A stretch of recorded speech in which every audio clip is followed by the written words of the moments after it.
Welcome to our guide on how to mute notifications from default profile photo users on Twitter using your PC. Let's walk through the steps together.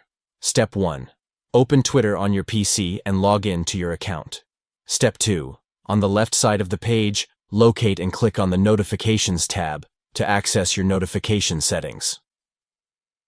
Step 3. Click on the Settings icon, typically represented by a gear or 3 dots, to open the Settings menu. Step 4.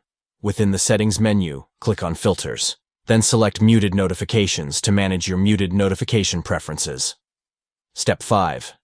In the Muted Notifications section, check the box next to Who have a default profile photo to mute notifications from users who have not uploaded a profile picture. By following these steps, you can customize your notification settings on Twitter to filter out notifications from users with default profile photos, helping you manage your notifications more effectively. Thank you for watching. We hope this guide has been informative in demonstrating how to mute notifications from default profile photo users on Twitter using your PC. Enjoy a more tailored and streamlined notification experience on Twitter.